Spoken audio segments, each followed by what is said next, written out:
আজকে উত্তর ত্রিপুরা জেলায় ফিশারি, এআরডিডি এবং এসসি ওয়েলফেয়ার ডিপার্টমেন্টের রিভিউ মিটিং অনুষ্ঠিত হচ্ছে।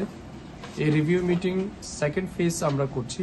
এটার মূল উদ্দেশ্য হচ্ছে ফার্স্ট রিভিউ মিটিংয়ে আমাদের 3 দপ্তর ফিশারি, এআরডিডি এবং এসসি ওয়েলফেয়ার ডিপার্টমেন্টের যে সিদ্ধান্ত আমরা নিয়েছিলাম সেটা কতটা ইমপ্লিমেন্ট হয়েছে, কতটা ফিল্ড লেভেলে আমরা পৌঁছাতে পেরেছি, এই বিষয়ে আলোচনা হবে।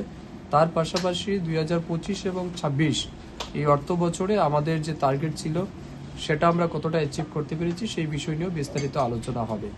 মোরওভার আমাদের সিদ্ধান্ত হচ্ছে যে আমাদের ফিনান্সিয়াল অ্যালোকেশন যেটা রয়েছে এই ডিস্ট্রিক্টের জন্য সেটা যাতে আমরা 100% স্যাচুরেশন মোডে নিয়ে আসতে পারি এবং পাবলিকের জন্য আমরা যেটাই বরাদ্দ করছি সবগুলি যাতে মানুষের কাছে পৌঁছায়, এই নিরিখে আমাদের দপ্তর কাজ করছে। তো এই বিষয় নিয়ে আজকে আমরা পর্যালোচনা করব এবং দেখব আমাদের কোথাও কি প্রগ্রেস আছে, যদি কোথাও কোনো ঘাটতি থাকে সেটা যাতে ইমিডিয়েটলি আমরা রেকটিফাই করতে পারি সেই বিষয় নিয়েও আলোচনা হবে। তো আমাদের আজকের এই রিভিউ মিটিংয়ে আমাদের সাথে উপস্থিত আছেন এই জেলার সভাধিপতি, সহকারী সভাধিপতি, এমএলএস এবং বিভিন্ন ব্লকের চেয়ারম্যানগণ রয়েছেন, আমাদের নগর পঞ্চায়েত বা পুর পরিষদের চেয়ারম্যানরাও আছেন। এছাড়াও আমাদের জেলা ভিত্তিক সমস্ত অফিসিয়াল রয়েছেন, ডিএম ম্যাডাম রয়েছেন।